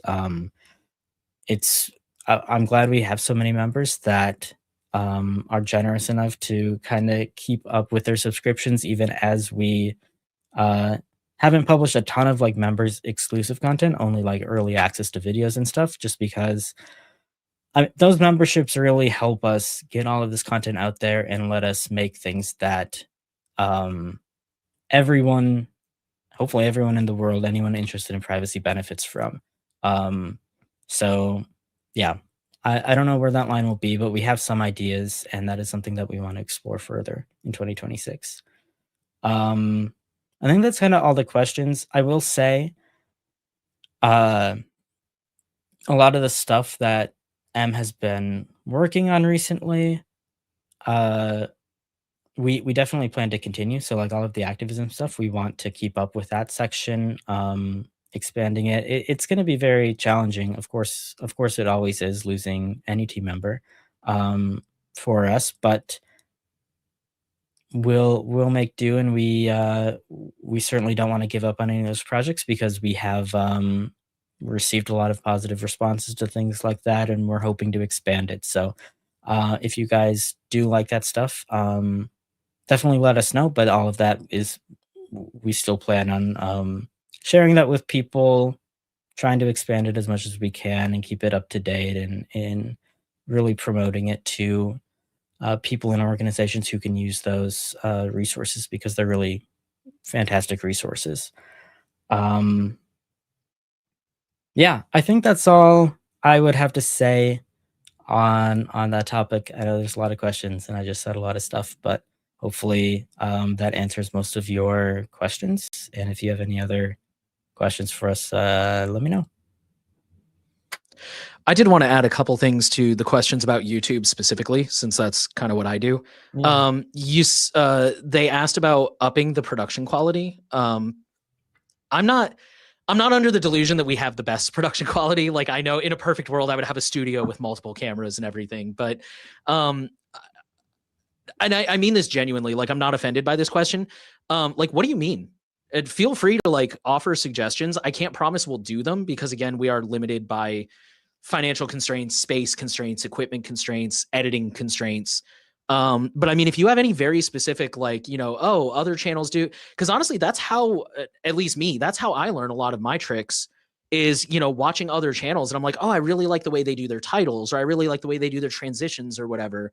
Um, so yeah, if you have any specific ideas, I'm personally all ears. Again, can't promise we'll do it. Maybe it's just, you know, um, but yeah, and then you said current videos get around 1 to 10K views. And yeah, I mean, they're gonna fluctuate a lot, especially because we do so many different kinds of videos. Like, we do some interview videos, we do some tutorial videos, we're gonna do some tutorial videos. We do some videos that are more entry level, like here's encrypted messaging. And our next video is going to be a little bit not more advanced, but it's not gonna be quite so entry level. So I mean, it's kind of a wide range of topics. So the views are going to fluctuate. But I mean, what I was taught learning YouTube is that anytime you get more views than you have subscribers, that technically counts as going viral.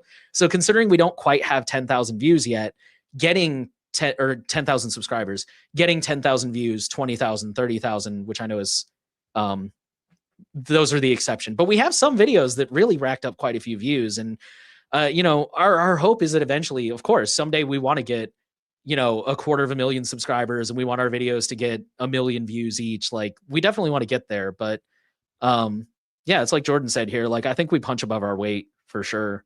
So and just to kind of put it in context, like, we're still very much growing, I think. Oh, and I had another thought that got away from me. But oh yeah, just the other thing to remember is that we are a very small team. I think with M leaving, I don't know if I can say how many staff members there are, but there's not many, and we all wear a lot of hats. So like a lot of these bigger YouTube channels, like Veritasium and Fern and stuff like that, they typically have like at least one person whose sole job is to write and research and write the script, and one person whose sole job is to film the script, and one person whose sole job is to edit the script, and one person whose sole job is social media management.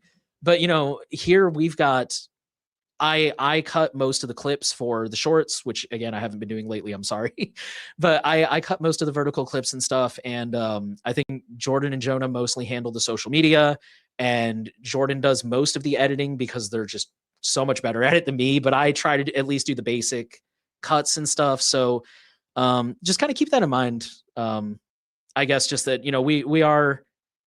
I'm not trying to make excuses. I'm just saying that, when I said like, feel free to offer suggestions, sometimes we just may not have the manpower to do something a certain way, but we definitely want to get there for sure. I mean, we talk every week about growth and what our strategies are and what we can do next to get the message of privacy out to more people. So yeah, some of those YouTube channels you meant, I think they're definitely misleading, not in like a malicious way, but just like I don't think a lot of people understand there's huge teams behind them. I mean, the ones that you mentioned, Veritasium, Fern, like they've got more than one person working on all of those things. They got multiple editors. They're doing like multiple animators. People don't think about that because I think a lot of people just think about the person on the screen on a YouTube channel doing everything, and that is definitely not the case for those larger channels. But yeah, definitely open to suggestions on what we can do. I wouldn't rule anything out. So let me know what you like to see. I don't want to like I don't want to we're I'm not under any delusions that we're making like perfect videos, but I do think that our videos are pretty good, and I think that a lot of what we can do maybe better comes down to marketing those videos and somehow finding out like the best way to work within the algorithms and stuff to get it out to more people. And there's certainly improvements we could make there, whether it's with the script or whether it's just with titles and thumbnails. But I don't think the quality is that bad, personally. And uh, I think that we're set up pretty well to get a lot more views in the future, thankfully. And we're also almost at 10,000 subscribers. Probably could be as early as tomorrow or next week, based on how these numbers are going. So that's exciting stuff. yeah, I'm super excited for that. That's going to be a big milestone for me. Also, C's said that it's World of Warships sponsoring everybody now, so we need to look into that. We'll see. All right. I'm going to scroll back up to the top here. It's been a little bit of a quieter week. But let's see here. We talked about chips. Somebody asked about age verification. We talked about that. I know there were some questions. I just have to go find them. Oh, yeah. Jordan mentioned, not really a question, but here in the US, if emails are more than 180 days old, they don't require a warrant. So this is one of the reasons that we encourage encrypted email providers like Proton and Tuta and Mailbox. If you turn on Mailbox Guard and use that, is because if you've got Gmail or Yahoo or whoever, I forget what it's called, but it's basically this legal doctrine where the government treats your emails as abandoned property, which is completely insane because like I'm sure especially those of us who are older, you probably have like, I don't know, letters from, okay, using me as an example, I was in boot camp and my family sent me a lot of letters. I used to be in the military. And so if I had kept those letters, I'm sure my mom did. If I kept those letters and put them in a shoebox in the closet, now that I've been out for over a decade, I don't think anybody would be like, yeah, those are abandoned. Like, no, those are my memories sitting there. Like, it's completely insane. But if you use an encrypted provider, then the cops can't access it anyway. So it's a moot point. Jordan asked if we saw that the FBI director's email got hacked. I did see that on social media. I didn't have a chance to read the story. I just saw it this morning, but I saw that had showed up and I saw a lot of jokes about it. Like his password is probably cash with a dollar sign and stuff like that. Yeah, I believe it's just his personal email, which probably I mean, I don't think it's like a threat to the government, but it is probably a pretty embarrassing reason for him because I would imagine he uh I'd imagine he's using a major service like Google or Apple iCloud, that doesn't have security issues, so it was probably more of an OPSEC failure from the director of the FBI that caused this rather than any service issue.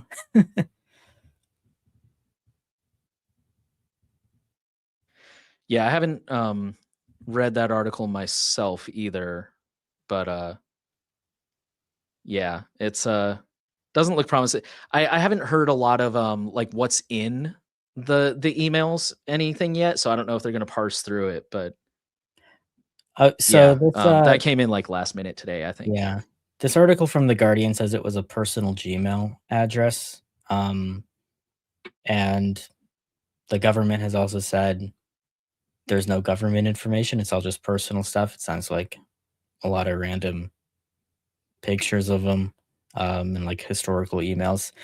In the case of Google, um, like, there's plenty of ways to protect your account if you're gonna be a Gmail user. You can have a strong password, you can have, um, the advanced protection program. To call this a hack is probably not the most accurate because I would imagine there were plenty of things the director of the FBI could do to secure his data. Um, it probably wasn't like getting into the mainframe of Google servers or anything like that. It was probably pretty mundane. So, but what can you expect from the current government?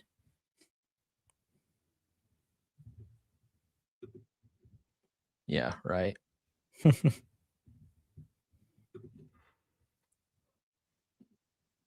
Let's see here.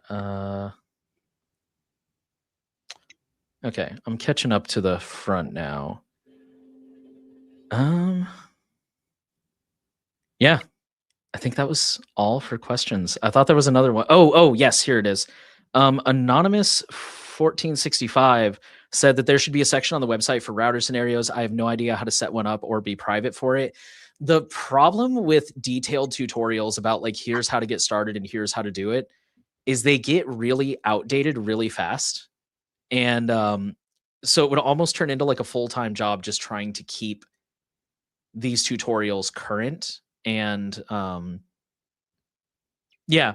I mean, just trying to keep them current and keeping on top of like, oh, the UI changed and this option's over here and they added this new option. And so, yeah, we do want to do some tutorials in the future. I think I mentioned that earlier, but it's definitely a bit of a challenge to figure out. It's a challenge to keep them as evergreen as possible. Yeah. It's So a it'd good be idea. nice, but I wouldn't yeah. rule it out. Um, but yeah, we've been talking about doing something like that for a while. Um, which I mean, just among the volunteers, actually, one of them really wants to do that eventually, but hasn't been able to yet. But hopefully, we can do something like that.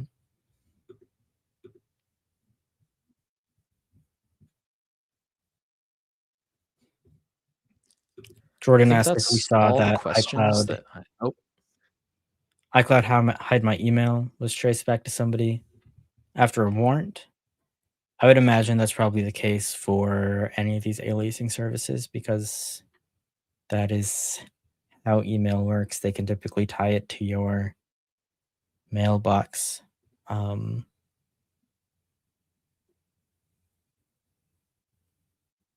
yeah, not yeah. the most interesting story, I feel like, but it also involved FBI Director Kash Patel because it was regarding an email sent to his girlfriend. So a lot of Kash Patel stuff going on in the email space this week. I don't know what's up with that. It's been a busy day for him, I guess.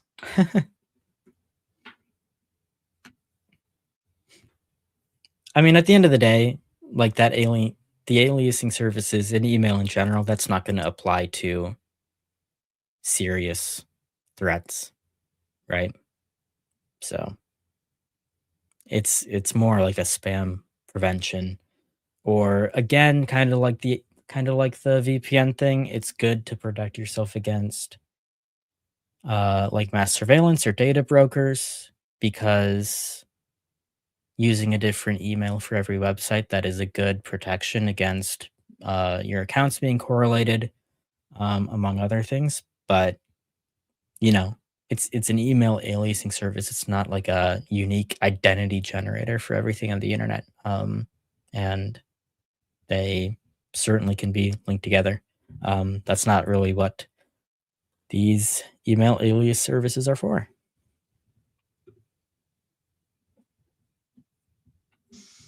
Yeah, for sure. I actually did remember one more question that I skipped past. I had another tab open. Where did it go? Oh yeah. So earlier when we were talking about social media, somebody asked if there was a book on the subject, and I'm assuming you mean a book on the because we were talking about how social media is designed to be really addictive. Um, Age of Surveillance Capitalism by Shoshana Zuboff touches on this a little bit. Not so much the design of social media itself, but just like how big tech works, what their playbook is for invading your data. Um, Jaron Lanier has a book called 10 Arguments for Deleting Your Social Media Accounts Right Now. I have not read it personally, but I know that is one. And then a couple others I haven't heard of, but I found mentioned when I went looking for answers. Hooked by Nir Eyal, Addiction by Design by Natasha Schul, and The Shallows: What the Internet is Doing to Our Brains by Nicholas Carr. Again, have not read any of those, but those did come up when I searched that subject. So, because when I saw that you asked that question, I was like, I know there are some, but I'm drawing a blank. So those are what I found.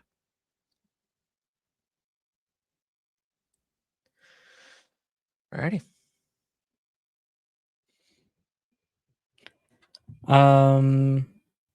Last chance for questions in the chat, everyone. Otherwise,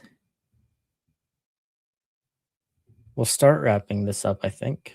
Got a bit more to share here, but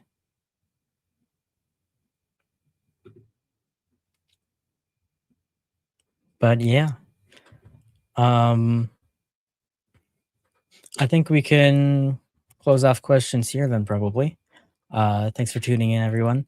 All of the updates from This Week in Privacy, we share them on our blog every week. So you can sign up for the newsletter, or you can subscribe with your favorite RSS reader if you want to stay tuned on all of this and get all of the sources. For people who prefer audio, we have a podcast version available on all podcast platforms and RSS. We also sync the recording of this video to PeerTube. Privacy Guides is an impartial nonprofit organization that's focused on building a strong privacy advocacy community and delivering the best digital privacy and consumer technology rights advice on the internet. If you want to support our mission, you can make a donation on our website at privacyguides.org/donate. You can make a donation by going to any page on our website and clicking the red heart icon located in the top right corner of the page. You can contribute using standard currency via debit or credit card, or you can opt to donate anonymously using Monero or with your favorite cryptocurrency. Becoming a paid monthly member will unlock exclusive perks like early access to video content and priority during the This Week in Privacy live stream Q&A. You'll also get a cool badge on your profile on the Privacy Guides forum and the warm, fuzzy feeling of supporting independent media. Thank you all for watching. We will see you next week.